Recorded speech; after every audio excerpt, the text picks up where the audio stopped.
ఉగాది అంటే తెలుగువారి నూతన సంవత్సరాది అని. ప్రతి సంవత్సరం చైత్రమాసంలోని శుక్లపక్ష పాడ్యమి నాడు ఉగాది జరుపుకుంటారని అందరికీ తెలుసు. కానీ ఉగాది వెనుక ఉన్న పురాణ కథ గురించి చాలా మందికి తెలీదు.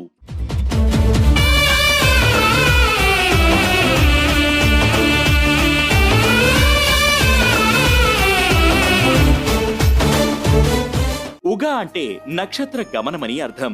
నక్షత్ర గమనానికి ఆది అంటే నక్షత్ర గమనం మొదలవ్వడాన్ని ఉగాది అని అంటారు.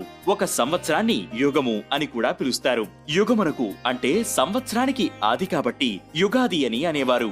అది కాలక్రమేణా ఉగాదిగా మారిపోయింది. పురాణాల ప్రకారం బ్రహ్మ ఉగాది రోజే ఈ సృష్టిని ప్రారంభించారని అంటారు. శ్రీ మహావిష్ణువు మత్స్యావతారంలో వచ్చి వేదాలను అపహరించిన సోమకాసురుణ్ణి చంపి ఆ వేదాలను సురక్షితంగా బ్రహ్మకు అప్పగించిన రోజు కూడా ఉగాది.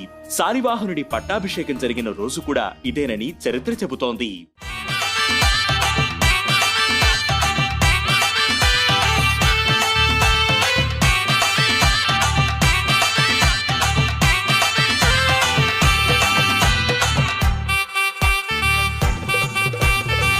ఉగాది పచ్చడి లేకుండా ఉగాది పూర్తవదు. ఏం చేసినా చేయకపోయినా ఉగాది నాడు ఖచ్చితంగా ఉగాది పచ్చడి తినాలని పెద్దలు చెబుతారు. ఉగాది పచ్చడిలో తీపి, కారం, చేదు, వగరు, ఉప్పు, పులుపు మొత్తం 6 రుచులు ఉంటాయి.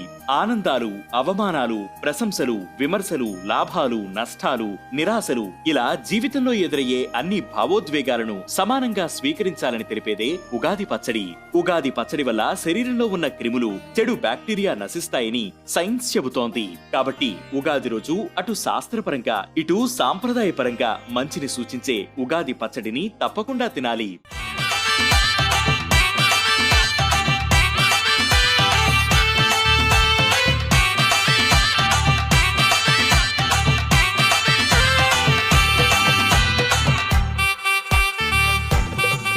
ఇక సంవత్సరంలో మొదటి రోజైన ఉగాది నాడు ఆలయాల్లో, ఆధ్యాత్మిక ప్రదేశాల్లో పంచాంగ శ్రవణం చేస్తారు. 15 తిథులు, 7 వారాలు, 27 నక్షత్రాలు, 27 యోగాలు, 11 కరణాలు కలిస్తే పంచాంగం.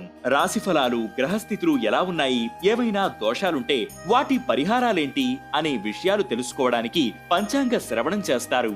ఉగాది రోజు పంచాంగ శ్రవణం చేసేవారికి సూర్యుడు శౌర్యాన్ని, చంద్రుడు ఇంద్రసమానమైన వైభవాన్ని, కుజుడు శుభాన్ని, శని ఐశ్వర్యాన్ని, రాహువు బలాన్ని, కేతువు కులాధిక్యతను ప్రసాదిస్తారని పురాణాల్లో పేర్కొన్నారు.